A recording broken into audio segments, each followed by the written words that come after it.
You're tuned in to Shake, Rattle, and Goal, the official podcast of your Springfield Thunderbirds. Osmanski, a one-timer deflected side of the goal. Alexandrov scores! Hosted by Matt Baker and Steve Forney. A show that's everything Springfield hockey, with interviews including players, coaches, and staff. The Springfield Indians repeat as the Calder Cup champions. Listen to this podcast on all major streaming platforms and wherever you download podcasts. In his first year at the helm, Kevin McDonald and Drew Bannister have the Teamers in the Calder Cup Finals. Watch the podcast on the official Shake, Rattle, and Goal YouTube page at SRG Podcast. And now, here are your hosts, Matt Baker and Steve Forney. And this episode number 12 of the Shake, Rattle, and Goal podcast is proudly brought to you by our friends at White Lion Brewing in Tower Square in downtown Springfield, and their new location in Amherst, your go-to pregame spot for pregame Thunderbirds action. Alongside Matt Baker, I am Steve Forney. And coming off a really fun weekend, a really special weekend. It was really, really fun to be in the arena this weekend. Matt, I know you didn't get a chance to. I know you were watching the games on AHL TV, but what an absolute blast of a weekend. Yeah. I thought it was great. I mean, overall, I think this was probably one of the better, if not the best, sort of 3-game stretch the T-Birds have played. Record-wise, we came out 2-1. But we can't expect to win every game. And even in a loss, I thought we'll break down each game individually, but you got some unlucky breaks there. But overall, I think you played well against a very good Hartford team. So I think the team is trending up. I think there will, in any long season, there are ebbs and flows, but great weekend and a lot of fun and inspiring and holidays around us. And it's a good time to be a Springfield Thunderbirds fan. Yeah, absolutely. And, Saturday's game was absolutely spectacular beginning to end. And hopefully we're going to get more on that in just a little bit when we are joined by the men of the weekend, Sam and Will Bitton, who will be joining us in a little bit, which is fantastic because they were, I don't think Sunday, I keep saying it. I don't think that Saturday could have gone any better than it did. Again, I lost my dad to cancer. Hockey Fights Cancer for me is the hardest night of the year. Having to do those reads, the I Fight for placards, it all kind of comes back to me, and it's really difficult. Yeah. And I know it's hard on players, it's hard on refs and coaches and everybody else who's got this going on off the ice. And when you're the focal point of it, like Sam and Will Bitton were for that game, I think it's even harder. Yeah. And for them to come out and perform, and then a guy like Sam Bitton, who hasn't played in a game in like whatever, a month and a half, to go out there and play the way that they did. Sam was excellent. Will obviously was all over the score sheet. His last goal was not only beautiful, but it was like you could feel an outside presence. Sure. With that move and that 5-hole shot was just amazing, and I'm really happy that the day turned out the way it did. Yeah. I mean, I don't think you don't have to look very far to find somebody impacted with cancer, or a loved one. And for me, my sister at the age of 12 was diagnosed with Hodgkin's lymphoma, and radiation and surgeries and going through that, and later on in life diagnosed with breast cancer and at 22 dealing with that. And so it's an awful disease. And I commend and congratulate the AHL on this campaign. I think every AHL team in the month of November has their own Hockey Fights Cancer Night. And I think it's a good thing.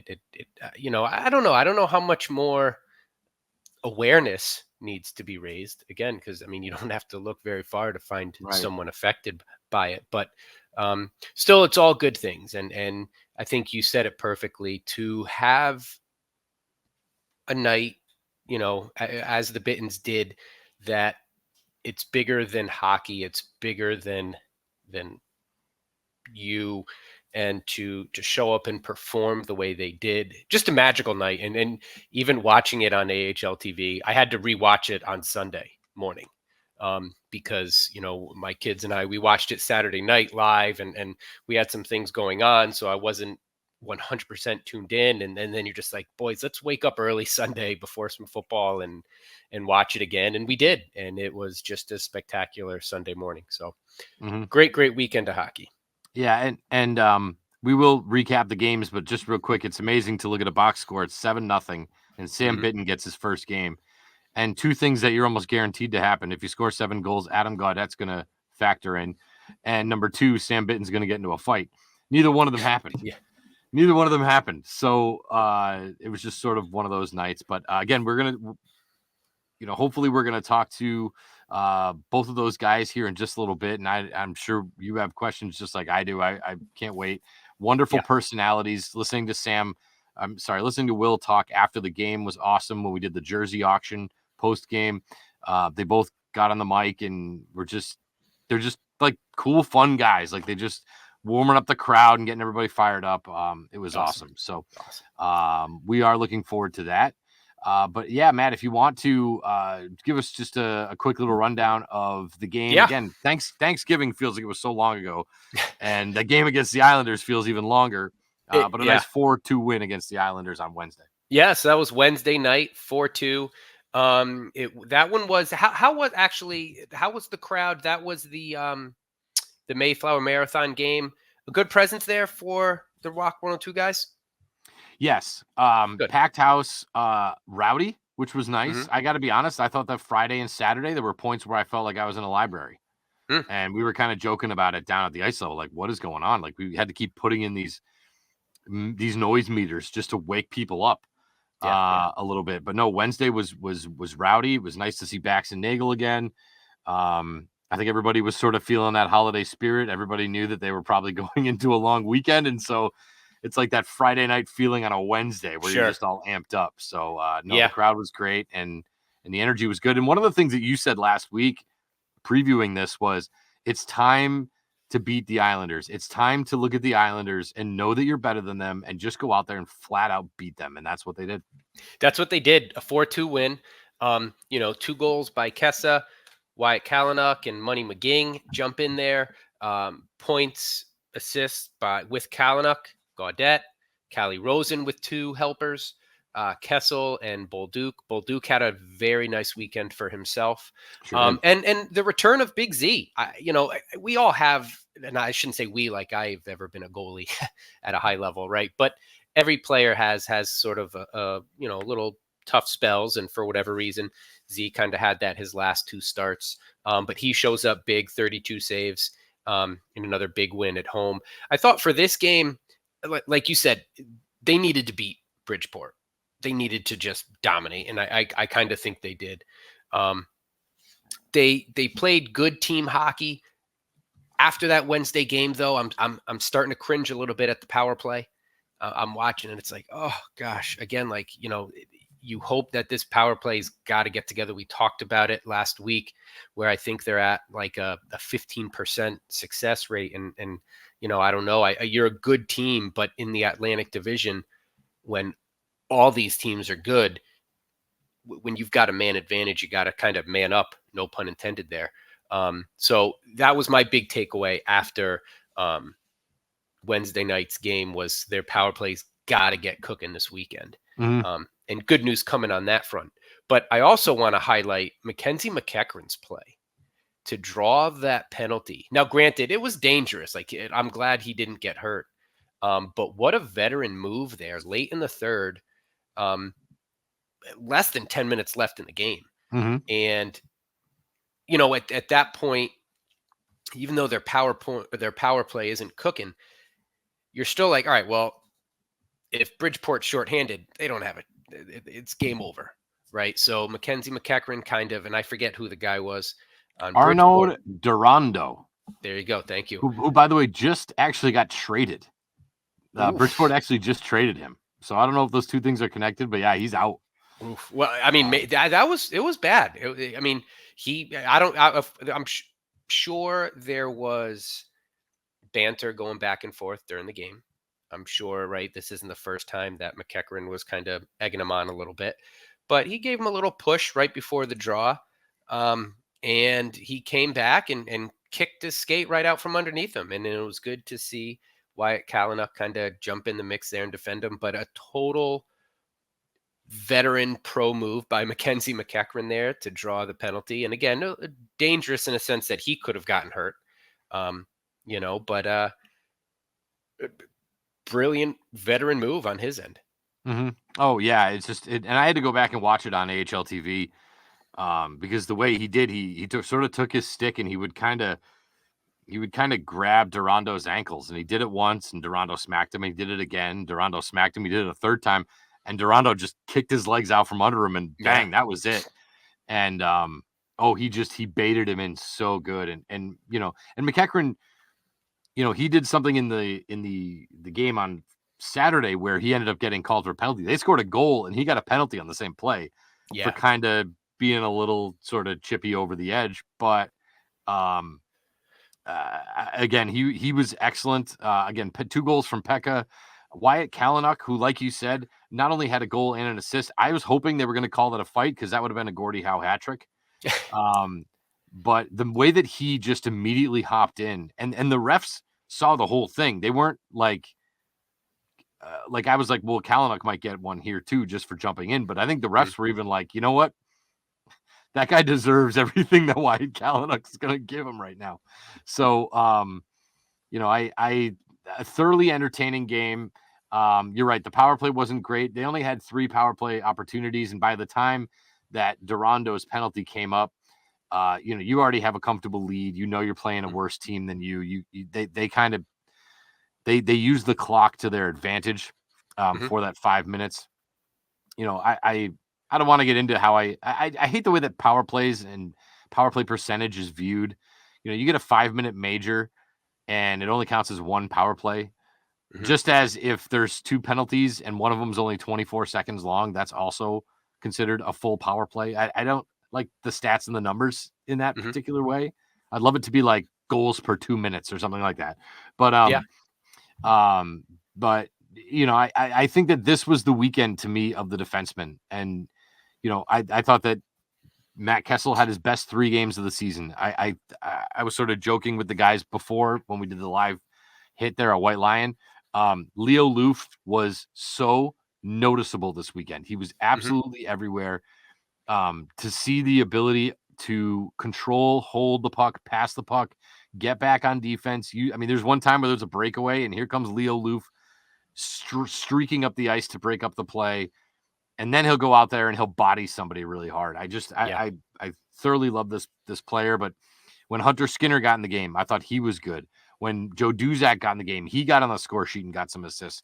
I thought that the back end in general was absolutely fantastic. And it's great to see. It's great to see Z get rewarded in that game against Jakub Szkarek for Bridgeport, who I thought was okay. But it was just nice to see Z have a nice little weekend for himself. Yeah, he had a nice bounce back. It may be a little concerning as a team, a little bit in that Bridgeport game. It was kind of like, all right, goal, and then quickly right afterwards. I as a fan, second period was wild. Watching the game, yeah, right. It was kind of a slow, and then all of a sudden it was like boom, boom, boom, and you're kind of like, all right, again, when we're playing a team feud, and you're right, Bridgeport. They're not slouches. They can play hockey and they play tough and they're physical, but you get a lead. Let's keep it let's play with the lead a little bit. You don't have to, but overall they got the win. And in a good way to start there. No, I'm glad you brought that up because it's, you're up 2-0. They score, it's 2-1. You score, it's 3-1. Then they score right after that. It's 3-2 right before the end of the second period. Yeah. And now you're like, all right, well, they have all the momentum. We got one, but they just scored 2 goals in less than 3 minutes. Now they're within 1 goal heading into the third period. What are we going to do now? And they just kept the pedal down. They worked and worked and worked until they got that 4-2 lead, and then came the penalty, and then bang, game over. Yeah. So, a lot of teams would feel that pressure and feel that weight and crumble a little bit, and the Thunderbirds did not do that. So, That's a big win, and I think that that's telling for, hopefully, for what's to come with them against Bridgeport, to where they know that they're just the better team and They're better. can Yeah. dominate. And then if you think about it too, like again, everything in context, you look at those first 2 games, it was the back end of the second 3-3. And then it was that overtime loss. And so, again, hopefully those first 2 games completely in the rearview mirror, and now it's just let's roll with the dominance over the Islanders. Moving on to Friday, Yep, against the Wolfpack, a loss 4-2. But I actually think this was a very good game. If you look at the totality of the game, they outshot the Wolfpack, and you just had. I thought Subban played great positioning. agreed. Rebounds are still a thing, but they are. He is who he is.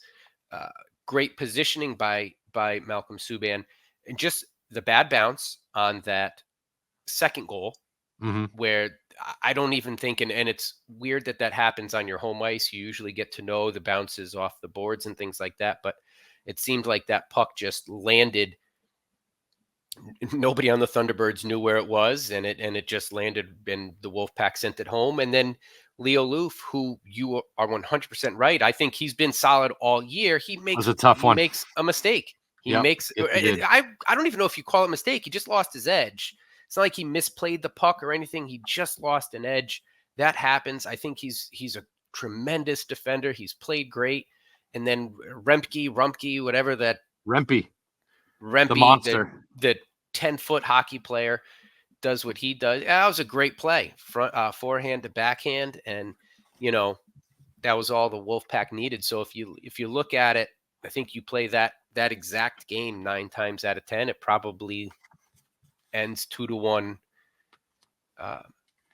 Springfield, only because again you had that lucky bounce for goal 2, and then Leo Loof losing his edge for goal 3. Goal 4 is an empty netter. But yeah, and I'm trying to pull up some of their. I want to get a good look at that Wolfpack roster, because again, I don't think. I didn't know Matt Rempe had that in his game. I mean, he's 6'8". Yeah. 6'8". I mean, that is a massive human being.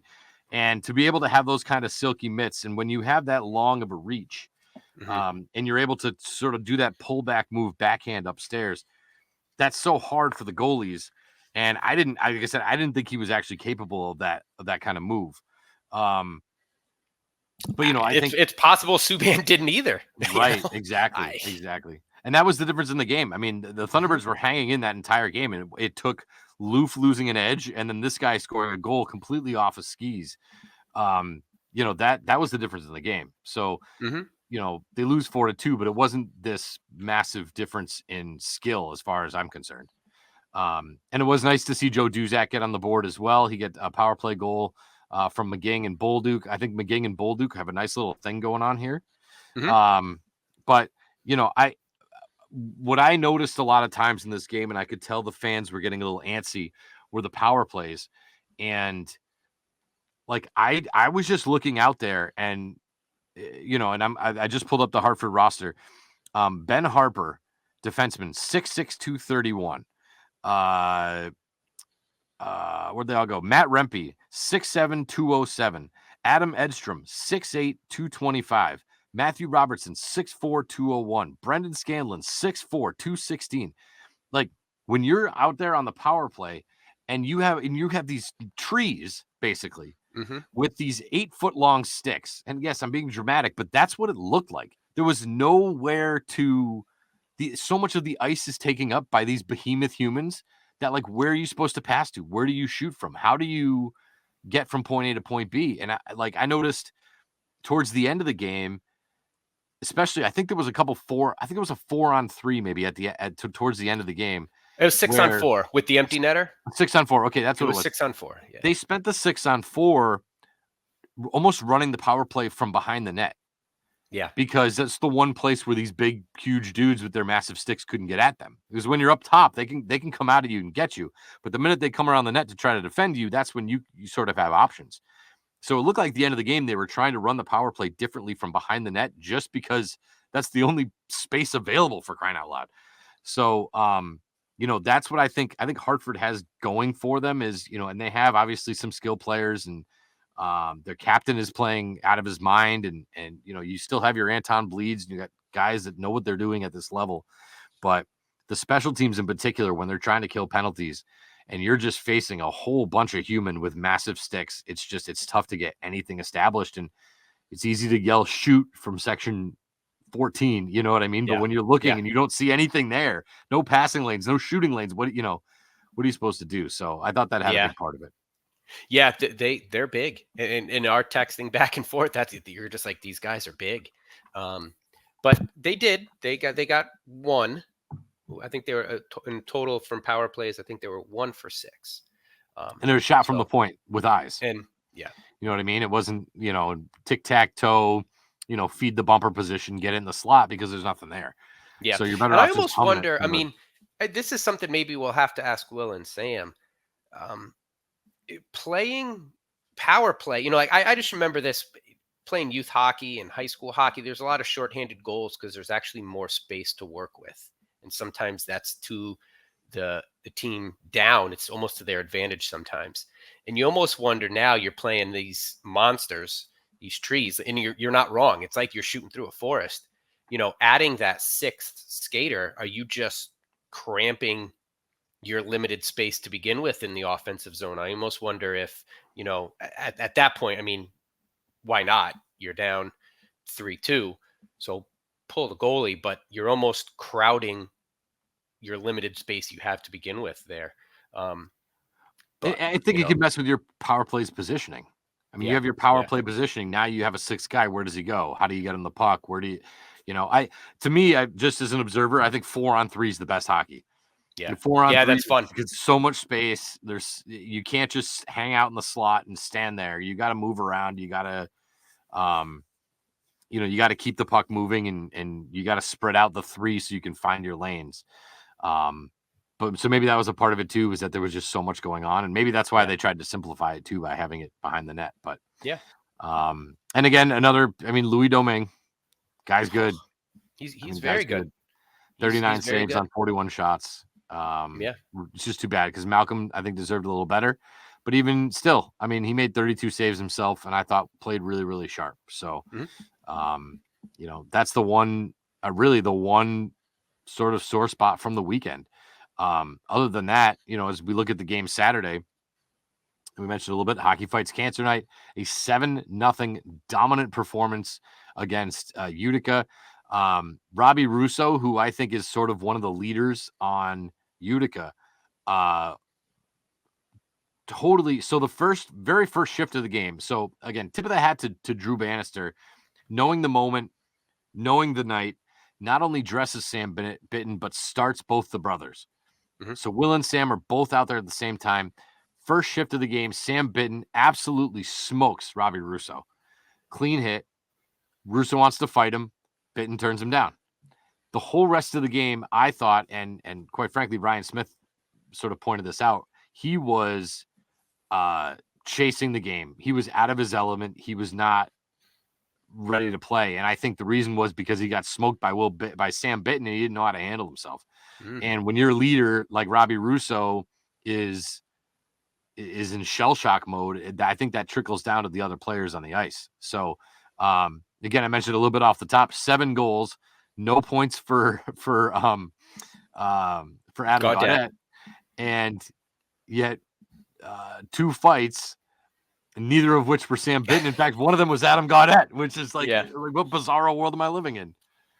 Yeah, from top to bottom, this was a dominating game. You have more points for Bolduc, who had himself a heck of a weekend. Overall, he had himself 4 points. Well, I say the weekend in these 3 games this week. Yeah. Bolduc with 4 points, and Zach Dean with his first AHL point. You have Sam Bitten with his first AHL point. He got an assist on Will's first goal or second goal. I think it was his second goal. And you've got Vadim Zarenko with his first shutout. So just all phases of the game. You had a shorthanded goal in this one on Saturday. You had now 3 power play goals, so they're 3 for 6. Um, and just all phases of this game, offensively, defensively, goaltending, your special teams, just dominant over Utica. And enjoy it while it lasts. Let's ride this momentum. Can't expect every game to go this way because this was just dominance. I mean, like I said, all phases of this game, but um, what a joy to watch. And again, the bigger than the game feeling that this one had. You just couldn't have written a script a little any better than this. And one of the guys that we talked about last week, Mikhail Abramov, goal and an assist +1. In fact, he was the third of the Will Bitten, Sam Bitten line. So he had a goal and assist +1 and 4 shots. I mean, perfect. Yep. Like I said off the top, I feel like this weekend was really all about. I mean, right. Let's put the Bitten story and the Hockey Fights Cancer aside. In terms of on the ice, I just thought that the defense was absolutely fantastic. And when you give up 33 shots but no goals, I think that's a reflection too on the defense and the type of shots that they're giving up. Mhm. And if they're making Zarenko's job easy with shots that are easy to stop, or they're from far away, or he has a clear view of them, I think that's a big part of it too. So, Zarenko 67 shots. He gave up 2 goals in the 2 games. Yep. I mean, that's Yep. fantastic. And I He'll think take too, that like, anytime. and I always like to put everything in context and perspective. And the unlucky breaks you hit against Hartford, you kind of had a few lucky breaks against Utica. I think you had in the first period. I think you had a nice save by Leo Loof, actually. It was. When Oh the boy, puck kind of bounced right over Zarenko, and Leo Loof is right there to make the save.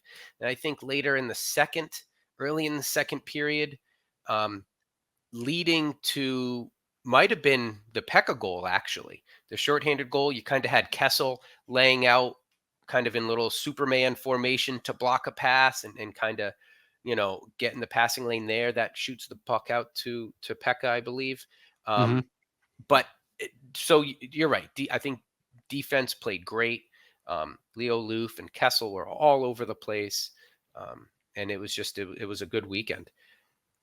Another guy I don't think we talk enough about, who I, especially being where I am for these games, talk about a leadership, is Nathan Walker, who, is always in contact with the referees, but is so involved in the game and the game management and how it's managed, how it's controlled.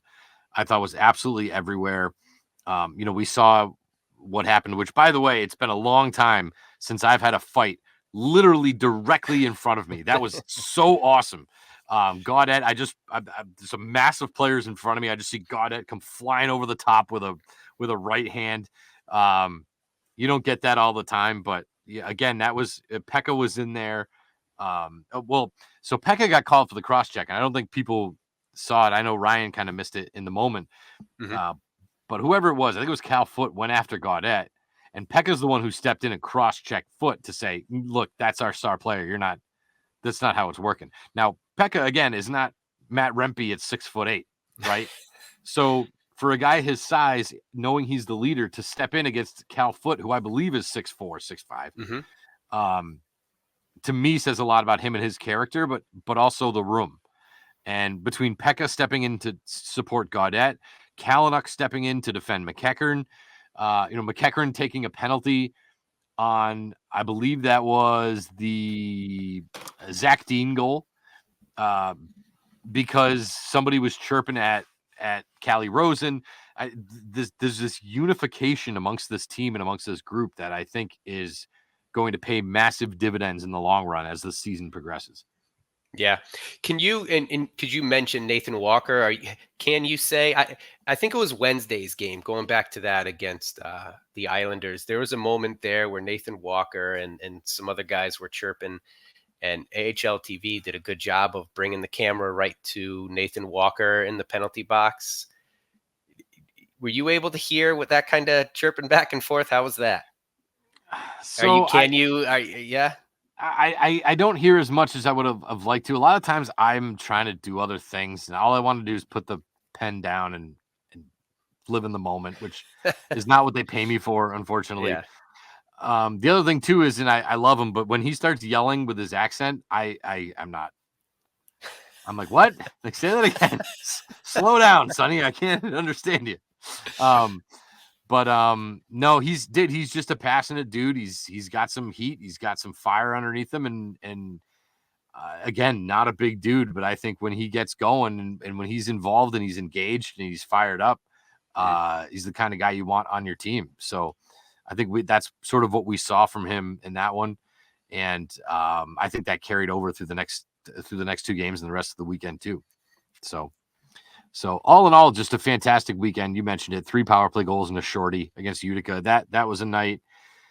And then we did the jersey auction, and I'll tell you what, these jersey auctions are so much better when they win, because there's nothing worse than a bunch of cranky players coming up to you after a loss and they're all fine. They're good sports about it, but they just want it to be over as soon as possible. Whereas when you beat the bag out of somebody 7-0, you're more willing to stick around.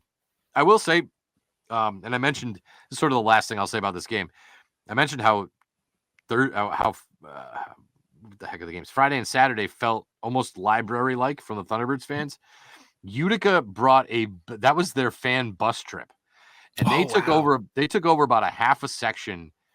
I think it was section 8 at the Mass Mutual Center, and they were very loud for about a period. And the only thing that woke up Springfield fans were the Utica chants, which you could hear like loudly. And I'm like, this is, if I'm a fan, like you don't put up with this. You immediately start your "Let's Go T-Birds" chant, and you out cheer them until they stop cheering. And they were very loud until they weren't anymore. And you're kind of looking at those fans going, man, what time does the bus leave? Like, it's not like you can all just get up and leave in a 5-0 blowout. You got to stay there till the end, until the bus is ready to go. So what's funny? Shout out to those Utica fans though. They came ready to go. Good for them. And that's always fun. So the funny thing is, and you can hear some chants through AHL TV. So when we're watching it Sunday morning, I believe it was the Utica game, and it makes sense now. My son Jake goes, "Why are they chanting about warming up a bus?" Yeah, and you could hear "warm up the bus." So good for you, T-Birds fans, also for getting them there at the end. And then that all makes sense now. It literally was a bus trip, so warm that bus up. Well done, well played. Yeah. We also did a thing where we had a break in the action where our production team would show a Utica fan, and then everybody would boo, and then show a Thunderbird fan, and everyone would cheer, and then you show the Utica fan, everybody boo, and you do that 4 or 5 times, and it's that kind of stuff that gets the fans really engaged. So perfect. Like I said, just in all aspects of it, Saturday absolutely ruled, and that's why honestly, that's why I do what I do. That's why you go to these games, like for those kind of opportunities. So, hopefully here we are going to, in just a minute, talk with Will Bitton and Sam Bitton. But first, I want to remind people that the SRG podcast is proudly sponsored by White Lion Brewing and their new location in Amherst on North Pleasant Street, of course, right in downtown Springfield at Tower Square at 1500 Main Street, the place to go prior to Springfield Thunderbirds games. We know parking in downtown Springfield right now is kind of a mess. Oh my goodness. I think was it Saturday night, Joe Bonamassa? What night did I text you? I said, if you're coming to tonight's game, don't even bother trying the MGM garage. I think Joe Bonamassa was in town, and downtown was just a mess in a good way, right? Because we want people to come out and support things, whether it's the Thunderbirds, the Festival of Lights, Jerry Seinfeld's going to be here in December, Joe Bonamassa, whoever it is. But it was busy, and so parking can be tricky. So that's why we suggest you park in the Tower Square garage, take your ticket, your parking slip that they give you, take it to White Lion. They'll validate your parking. While you're there, grab some nachos, some mac and cheese, some Hall of Fame wings, along with any of the beers they have on tap. And don't forget, if you can't get down there, check them out in the cooler. They're right at your local liquor store cooler. All kinds of different options there for White Lion. Now in Amherst and in downtown Springfield, the proud local supporter of the Shake, Rattle, and Gold podcast. Make sure if you go there, you tell them that the boys from SRG sent you. And we are pleased to right now be joined by really the 2 men of the weekend. Let's be honest with it. Sam Bitton, Will Bitton joining us right now on the Shake, Rattle, and Gold podcast alongside Matt Baker. I'm Steve Forney. Fellas, thank you so much for coming on today. We really appreciate it. Thanks for having us, boys. We really appreciate it. Yeah, thank you. I think that particular night was pretty awesome, and I got to be honest, Sam. There's this like, I'm just from a fan perspective, and obviously I work for the team, but like it's like the less that you played at home, the more there was like this cult following of the unknown. And every time that we would pose questions to fans, it's like, well, when's Sam Bitten playing? Well, I want to see Sam Bitten. When's Sam Bitten playing? When's Sam Bitten playing? And then I feel like when I announced your name in the starting lineup, that was the loudest cheer I feel like I've heard in a long time. Walk me through that moment and sort of you getting the chance to play on the home ice in front of the Thunderbirds fans. Yeah, it's funny you say that because I felt it too. I had a lot of fans always writing me and always like, "When are you gonna play? When are you gonna play at home? We want to see you." Because I only had that one exhibition game against Providence, and that was a tough loss. But I think I had a good showing with my first scrap in front of the fans. So I think they were really anticipating my home debut. So yeah, it was incredible, and we didn't know for the game when Coach Bannister said that we were going to start the game. I said, "Well, like here we go." Like we looked at each other and we knew first shift had to be a good one. That's for sure. And when I heard you call my name, Steve, I was like, when I heard the roar from the fans, I was like, "Oh my God!" Like I feel at home here, and the welcome was unbelievable.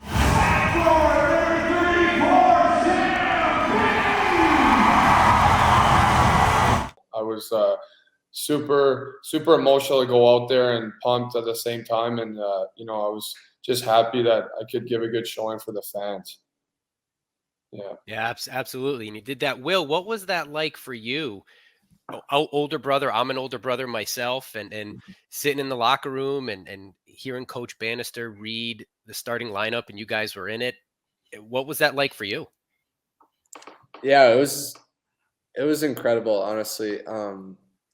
These past couple months have been pretty crazy. We've actually never played with each other on the same team growing up, other than beer league in the summer, which our chemistry is off the charts. But um, um, uh, taking us back to main camp in St. Louis, we got that NHL exhibition game playing on the same line together. That was pretty special as well. And um, to be able to play Bitsy's Army game together on the same ice, but on the same line as well was pretty special. And Sam first home game, we knew it was going to be crazy, and um, everyone was excited for it. But like he said, that first shift, we had goosebumps, and all the boys were fired up. And I'll tell you that there was no puck on the ice on that first shift. So, Well, I noticed because again, Sam, it was like immediately you went out and you smashed Russo.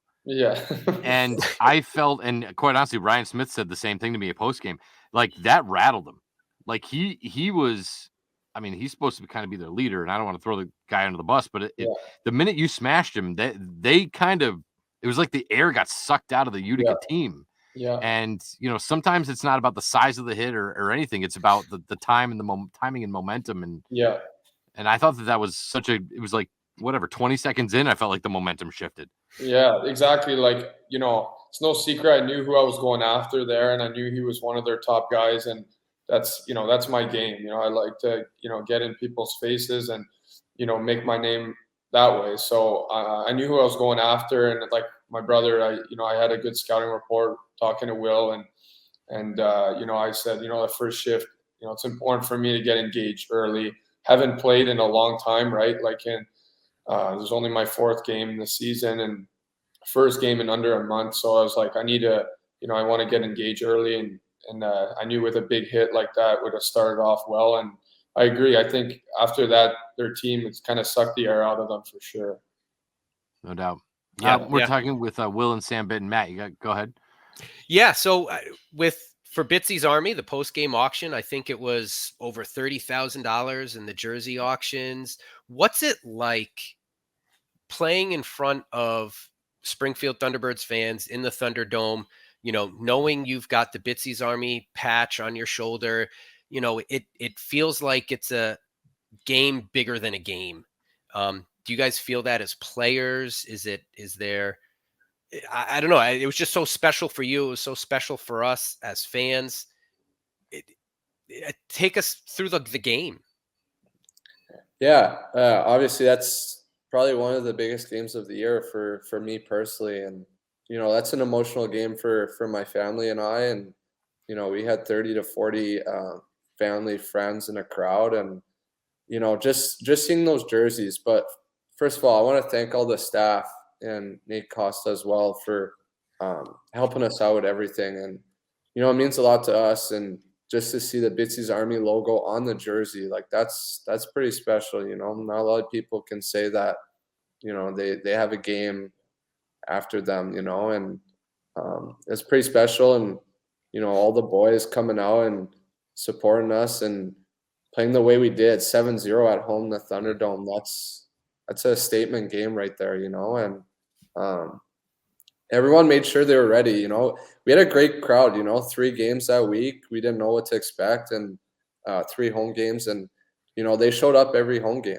And I feel like our crowd taking us back to ever since we went to the finals and the playoffs. I think our crowds have been great, and they're supporting us like crazy. We have another really good team this year, and I'm really excited. Looking forward to what we can do. I think with having 2 organizations in one with Carolina, we're still trying to figure out line combinations, and we got a lot of bodies, and everyone's good. So it's really interesting, but that Bitsy's Army game pretty special for my brother and I, and getting to score a goal there was pretty cool.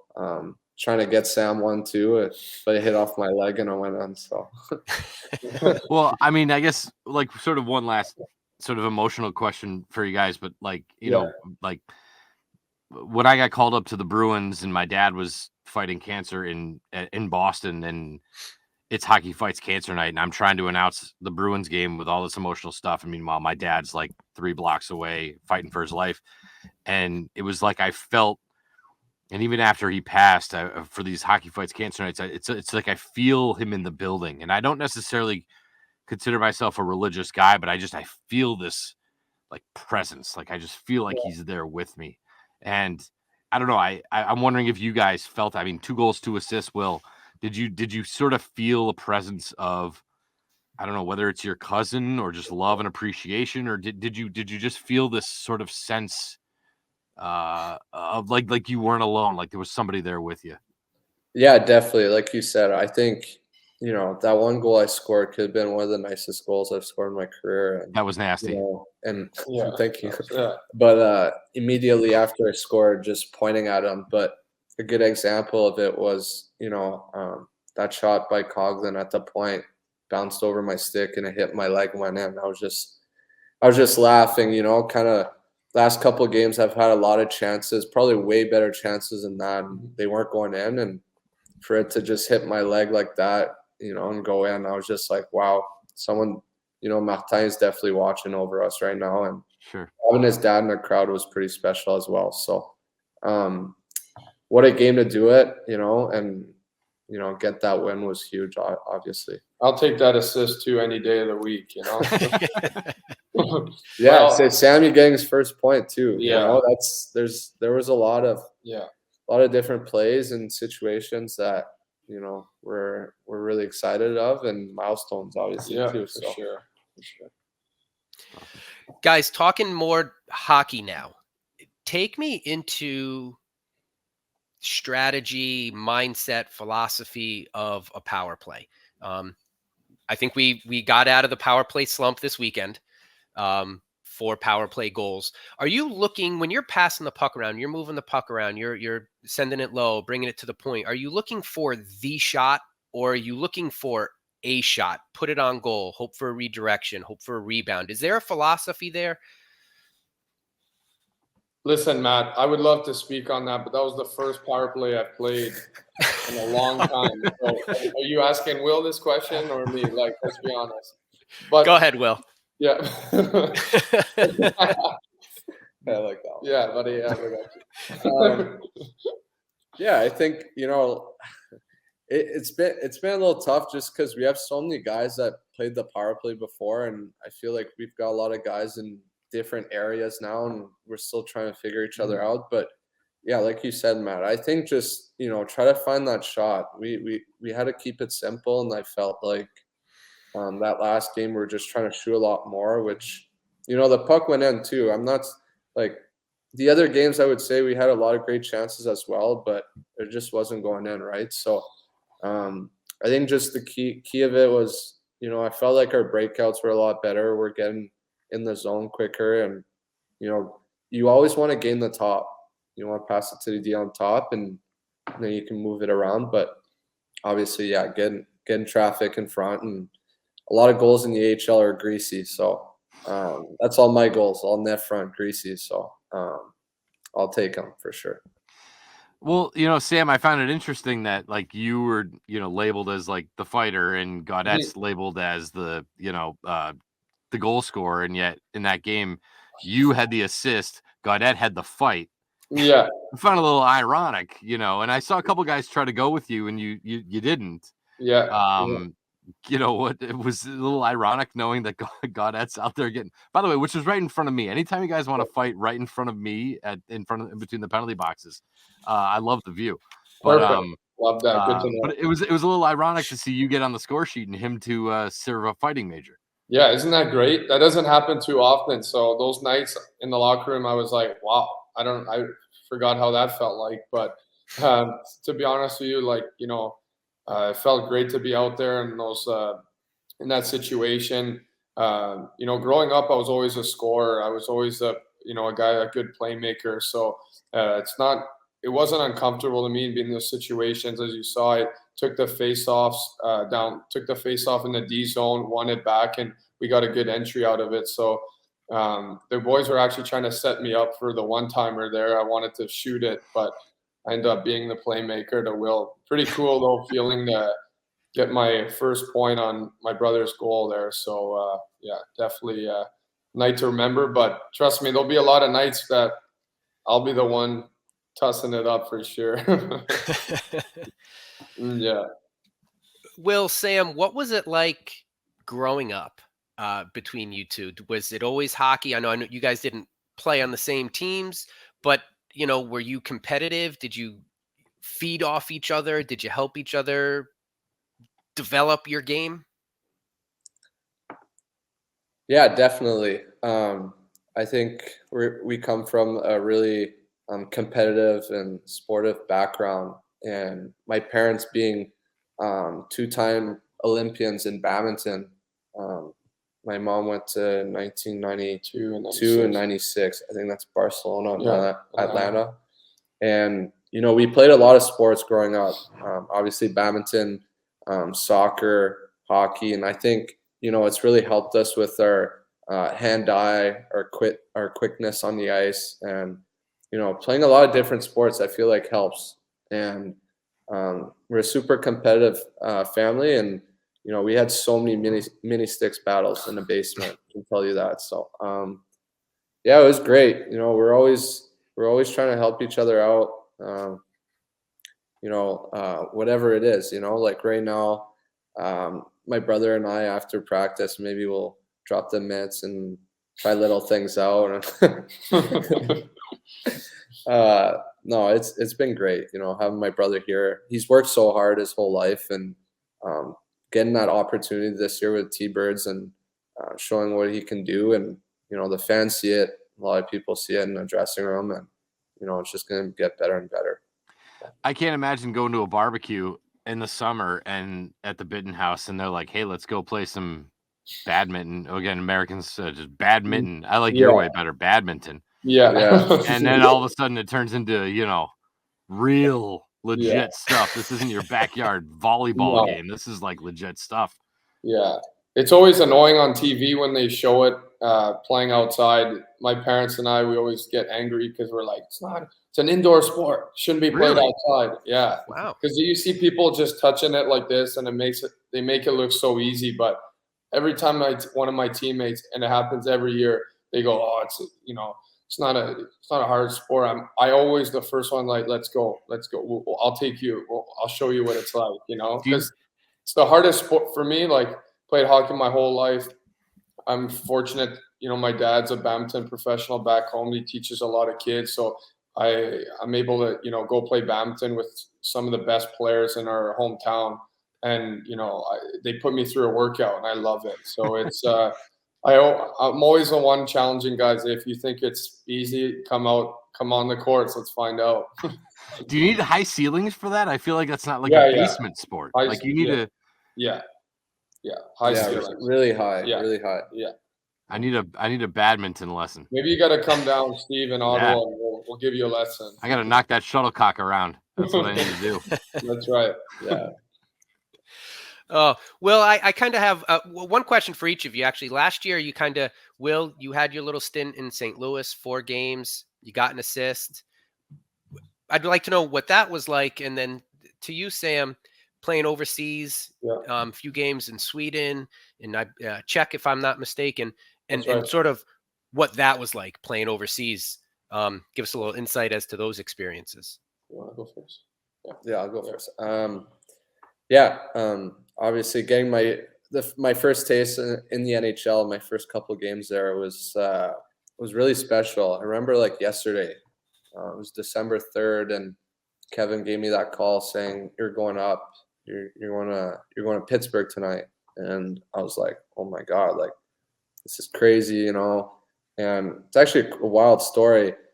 It took me 2 flights to get to Pittsburgh from Hartford Bradley International Airport, and I did Hartford to Washington to Pittsburgh. I got at the airport, I believe it was like 5:30, and the rink's pretty far from the airport, which no one told me. And it's a big game, and there's a lot of traffic. And Warmies was at like 6:30 or so, 6:25, or 6:20 or whatever. And I remember being on the highway, and we're not moving. And I had to tell the limo guy, I was like, "Hey, this is my first NHL game tonight. I'm playing. You got to get me there, And I remember him calling the cops, and we had a police escort us close to the rink. And I got in like 10 minutes before warm-ups, my first NHL game. It almost worked out better because I wasn't as nervous. Like, it's not like I was there all day. I was just thinking, I need to get there, But anyways, that was crazy. And there's something else to worry about, though. It's like you don't have to worry about your game. You got to worry about getting to the game. Exactly. But, taking that solo lap by myself and, just thinking of all that hard work that I've done my whole life and finally paying off, and, seeing Crosby, Malkin, Letang just staring at me when I'm by myself. I was just like, wow, I'm in the show, But awesome. Yeah, that was a great experience for me. I was there about a month last year in December, and I learned a lot. It was good. Got that cool assist there, really cool moment for me and my family. Couple big games up there, but it was great. I'm still hungry to get back up there, and one day at a time for sure for me. Yeah. I don't want to take too much of your time, guys. My story in Europe's pretty crazy. We got all night. Pretty crazy. My kids are asleep. I don't know about that. My kids are I don't asleep. know how full your fridge is, Steve. You might have. I could talk all night, buddy. No, but So long story short here. So how I went to Europe was basically I played in the OHL for 4 seasons, and then that COVID year happened, and I did not get my last year, my overage year in the OHL. And so I was 19 years old. It was, that season ended, and then my OA year was not playing. So I made the decision to go to Europe, play, I wanted to challenge myself and, mature as a player and play against men. So I went to Sweden, played a little bit there, and then the big decision was to go back and play in Czech. And so I started in Czech 2 league, and the goal was always a 2-year plan to move up to the Extra Liga, which is the main Czech league, and that's a really, really strong league. So, and they don't take a lot of imports in Czech Republic. We're only allowed 5 imports in that league. And, usually it's, guys with pretty big resumes that have played in the NHL or have a lot of games in the American League. So I knew it was going to be a challenge. But when I started in the second league, I knew I had to get some numbers and to get up there. And I was a scorer. I put up some good, nice goals and some good points. And I got called up that year in December, actually. So I made my mark there and to a big team called Vitkovice. That's a big club over there in Europe and a well-known club. And went there, and then I signed a contract the following year to another team called HC Pilsen, and that was a ride right there. That was a lot of fun. Once I went there, my game changed from going to from the second league to be an offensive player to being a tougher player, because my mentality was to always come back to North America and showcase myself to the North American scouts, and ultimately sign a contract in the NHL. So I don't think, the one thing I will say, I don't think they were used to seeing a young 22-year-old kid like me coming in and challenging everybody every night. I think it was a little new to them, and it wasn't in their culture. But I will say, I'll tell you one thing: the fans really appreciated my style of play. They loved the fights and the hits, and they were great to me. Yeah, That's awesome. Yes, so folks in Springfield, they love it, and same here. That's the same. Yeah, the biggest comparison, like they're similar, very similar, like that. Yeah.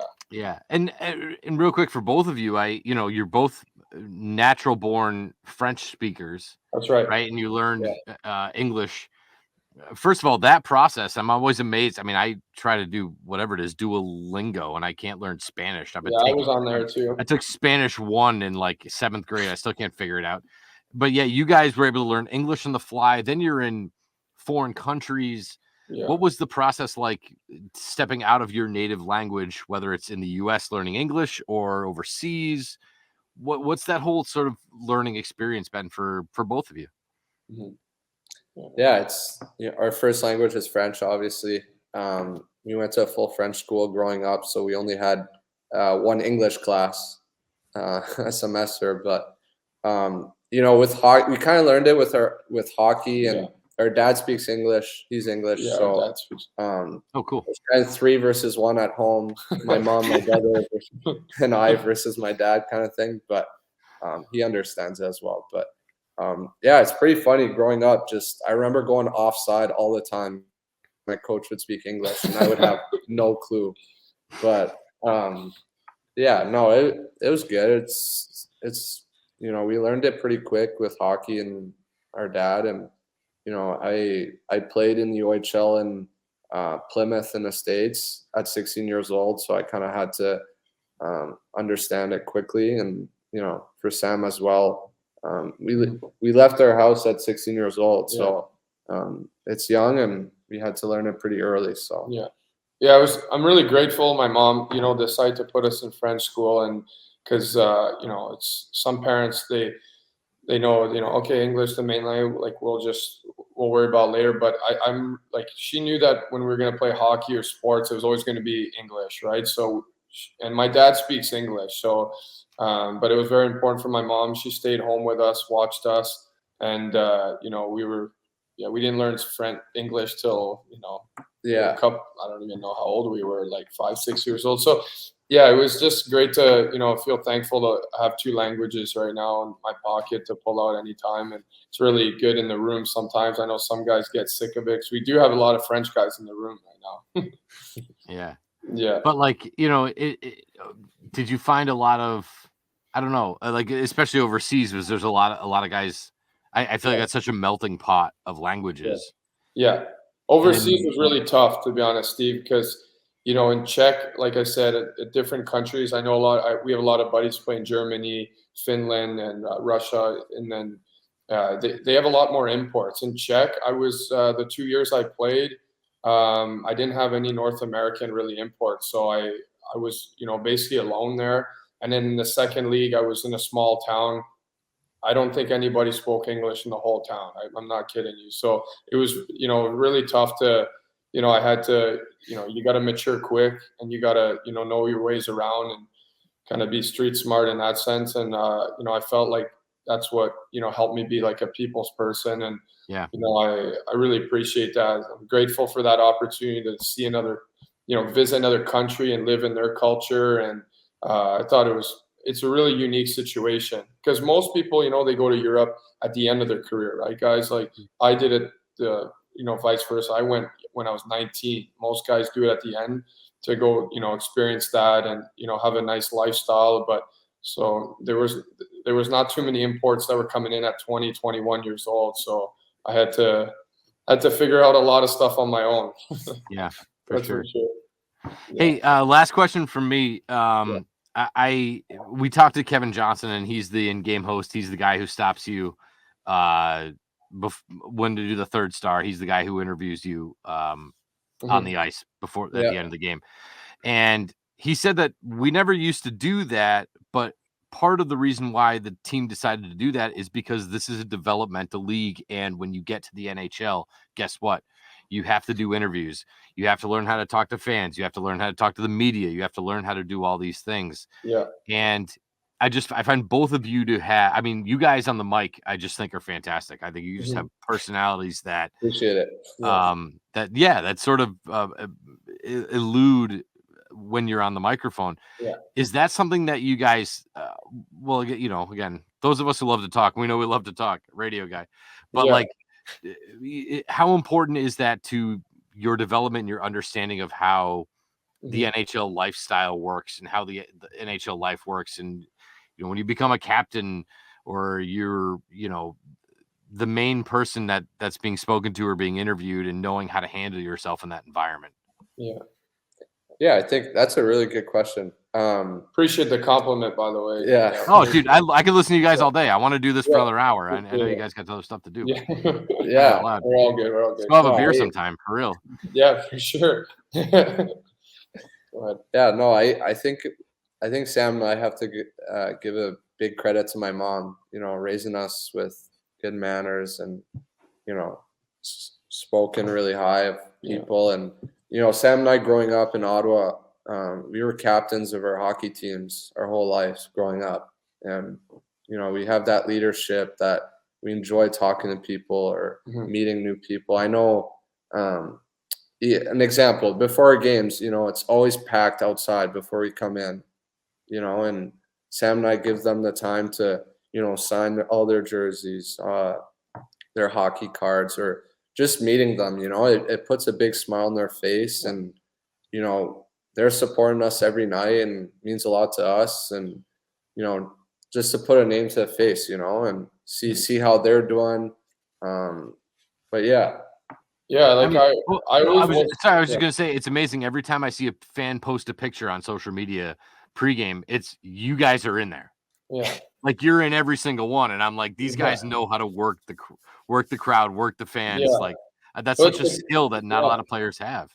To be honest with you, like we wouldn't. For me, the way I look at it, it's like I wouldn't be able. It wouldn't be as much fun it wouldn't be fun at all without the fans, right? Like I think that's what makes our game so beautiful. Like the passion, the hockey fans, give back to us is unbelievable. And like for me, every time I, put my skates on, honestly, I'm telling you, like every time I'm thinking, I want the fans to leave with a show, like I feel like I want to give back to them because, they're paying good money to watch us play and they're out there, like they work full jobs to come. And then at night they come see us with their kids and, I give back to them, like for me, I love playing hockey. It's what we do. And, I want to be a warrior out there for them, like that's my mentality. And yeah. It's awesome to hear you guys say that. And I have to say, I mean, you guys hit a home run. I'm here right now because, I want to create memories for my kids. And, the Thunderbirds growing up living here in Western Mass is my way of doing that. I can't tell you how many times I hear my kids down in our basement playing, knee hockey, and it's go Will Bitten, and it's I'm not even kidding you. And lately it's been like they've been wrestling and they're at that age now, so it's like, oh, Sam Bitten coming in for the fight, and they're throwing the gloves down. And but awesome. I mean, you guys, you hit a home run, and hearing you say that, Steve and I talk about this, it makes me, I'm honored to be a part of this. I'm honored to have this conversation with you guys. You're both a joy to watch on the ice and watch you guys do what you do. And I'm not just saying that. I truly mean it. And, you You got a lot you to be guys, proud of, fellas. yeah, Yeah. you do. You do. Yeah. Well, we appreciate you guys, be able to give us that, be able to showcase, giving us your time tonight to speak and, hear our side of the story sometimes. And, it's a lot of fans want to know a lot, right? Like they don't have a lot of, Mm. they want to know the players, like it's hard sometimes before the games and you're rushing and you're signing and you have a lot on your mind before a game. But, I was just really happy, honestly, to have that game for them because every day I would walk there, I was taking warm ups day or not playing. They would always ask me, "Are you playing? Are you playing?" And I was like, "My time will come. Don't worry." And I was always so positive, but sometimes I could see they were getting frustrated. And I'm like, "Stick with it, guys. Stick with it." Do you Well, I mean, have any? sorry, I was just gonna say real quick. I'm no Drew Bannister, but I think that you've played yourself into this lineup, and I don't know. Again, I don't know how he's gonna handle it, but as far as I'm concerned, Sam, you've played yourself into the lineup at least for a couple more games at bare minimum. Matt, go ahead. Yeah, no, that's kind of what I was going to say. Is Will, you touched on it earlier. There is a lot of talent on the team. We've talked about this on other shows. Will, you were on the second line there at one point with I called it the double Mick Bitten line before you got hurt, and you're up and down the line, and I mean you look at the fourth line sometimes, and you're like, this could be a line too on another team. Yeah. So there is a lot of talent on this team. Absolutely. Do you have any feeling, Sam, like, are you going to be in a more rotation with any of the lines? Yeah, I'm not sure, like I would love to share, but I can't touch on that. I don't know, what their plan is, but one thing is, what I like about myself, and I worked hard on this, is my mentality. Like every day I try to be the energy in the room, be vocal and be there for my teammates, so that's all I control right now is, be there for my teammates. And when I'm in, like you saw, I'm never going to shy away from anything. That's the player I am. And I'll always have my teammates back. And I love the look of that fourth line. To answer your question, last game, I thought having my brother, a 6-year player, a guy that played in the NHL a couple of games, and being a more of a skill player known, and he was actually getting in there and firing me up and getting in the scrums. I was like, oh my god, like that's when your team could be a real problem, right? Moving forward, and you could see those teams that win in the playoffs. They're deep teams. You got to have four lines that can produce and score and be effective. And I thought we did a really good job. I thought it was a good mix with Abramov too. I thought, you see Abramov had a 3-point night, my brother 4, and I had my first point. I was pretty effective for a fourth line. You don't see that too often, right? As a fourth line. Yeah, we got to get you out there against Hartford. I mean, and going back to what you said about the power play, they're all freaking 6'8", 6'4", 6'6", 6'5". Big team. They're big. And the power play, it's like, where do you? Everyone's going yelling shoot, and it's like, where? Like every guy on the ice is 6'6", and they got 8-foot sticks. Like, what are you supposed to do? I'm trying.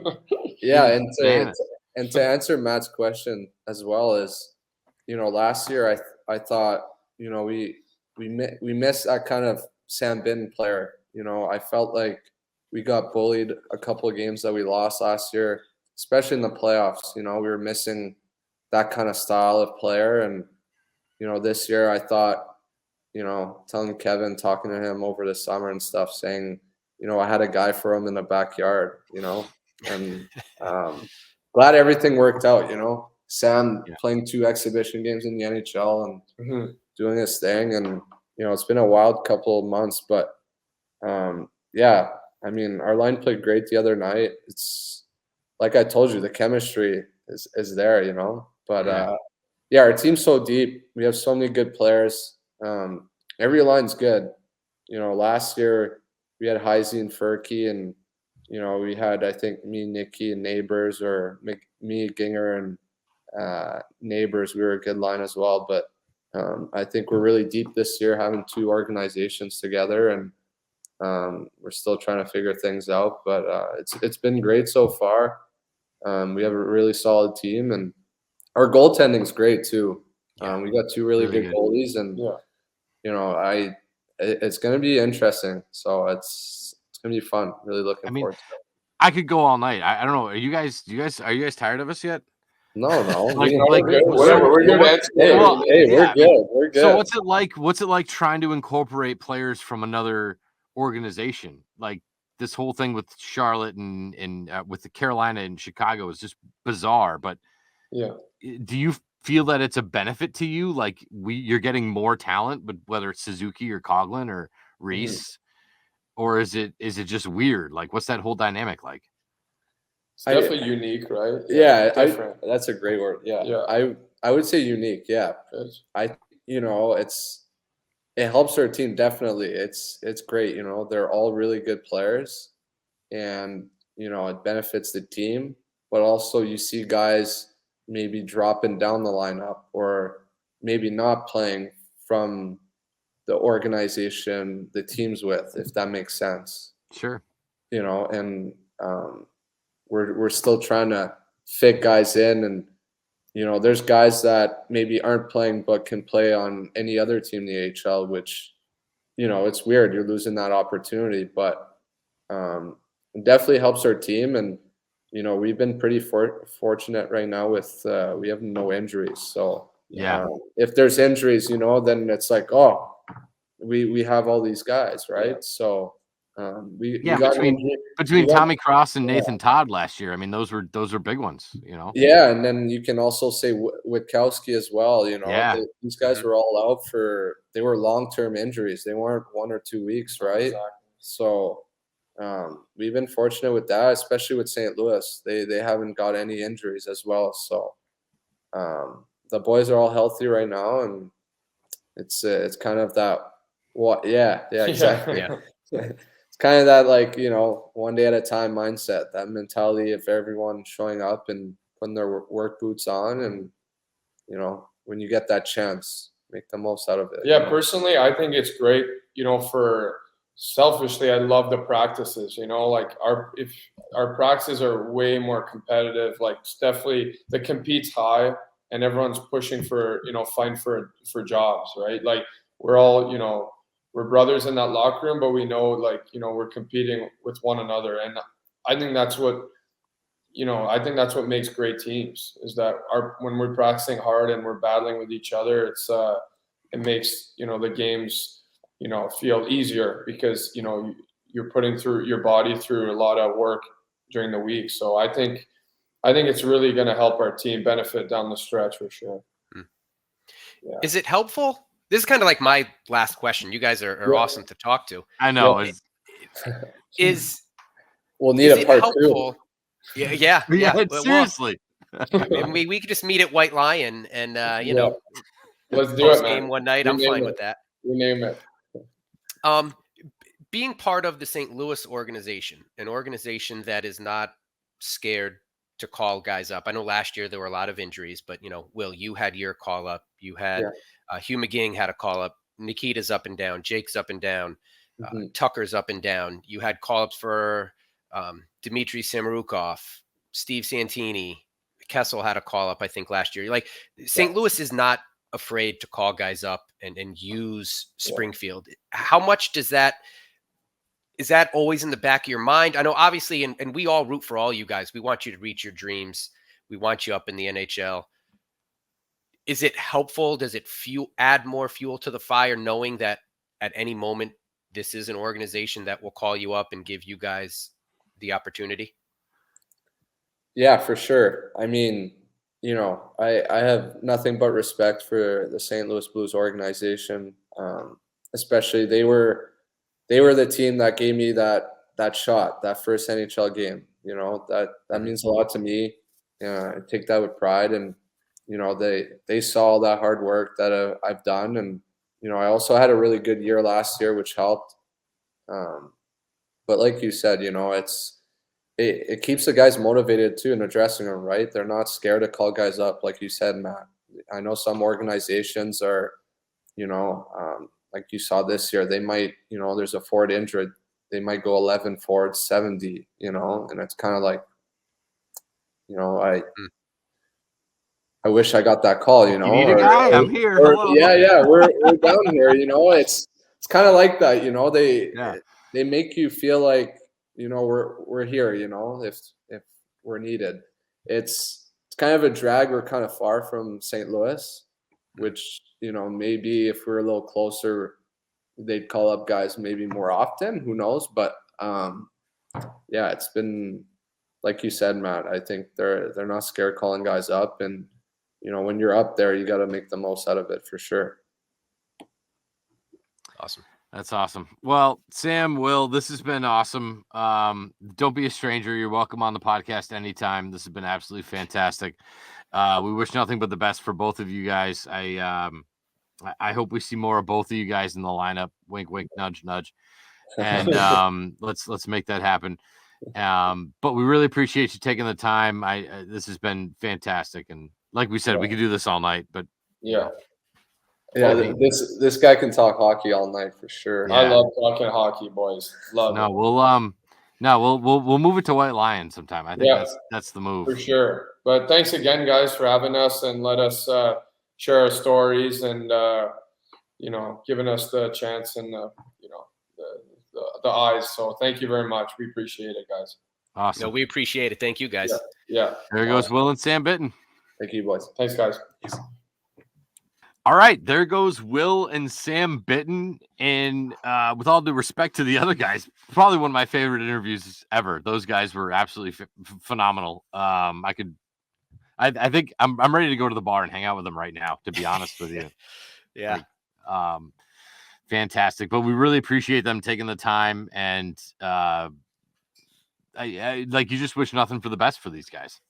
Yeah, you can tell they enjoy what they do. They do it for the right reasons, and how humble they are in sort of what they realize the platform and spotlight that they have, and they realize what it's all about. And we said this on multiple episodes: the sense of community. We are 413, and you have two young men from Canada that are 413, and I wish nothing but the best for all these guys. But after that little conversation, rooting a little bit harder for the Bittens. No doubt about it. So to our friends at White Lion, buckle up, because we just made all kinds of plans with you, and you didn't even know it. So we might end up at White Lion a couple times hanging out with them, but that was just unbelievable. And speaking of White Lion, we do just want to mention something that's going on at White Lion, and Matt, you can sort of take the reins on this, but something that you and I will both be at. And again, this isn't like a we're not doing a live stream or anything. We're bringing our families, but something cool that's going on at White Lion. Yeah, so White Lion, and I'm gonna read right off here my computer here on December 10th from 11 to 1 p.m. Bring your kids. It's $25 a ticket for your children, and they will get to decorate a cookie with the Grinch, and they will also have a buffet style lunch. Adults we will be hanging out, probably having maybe a Thunder Boom, or who knows, maybe a sampling of a bunch of different beers. But this actually looks like a really fun event. And again, talk about a brewery bringing in the community and offering their space for kids to decorate some Christmas cookies and spend a little time with the Grinch himself. So that's December 10th from 11 to 1 p.m. It's $25 per ticket for your children. But it also includes a buffet lunch. Yes. So let's remind that too. You pay $25, but you also get the buffet lunch. So it's not like $25 for a cookie. You also get the buffet lunch, which I'm more than willing to get involved in. So, yeah. Matt and I would probably both be there with our families. So definitely come check that out. And big thank you to our friends at White Lion Brewing for everything they do for us and for Springfield and for the Thunderbirds and for the 413. Again, we're 12 episodes into this, and I just feel the love from this community for the podcast and the team and everything that we got going on. It's absolutely fantastic. So, looking forward to On the Ice Friday night, another Deuces Wild Friday, coming up against Wilkes-Barre Scranton, a team who we haven't seen a ton of. Always gives us fits, but a little bit of a home and home here coming up, Matt.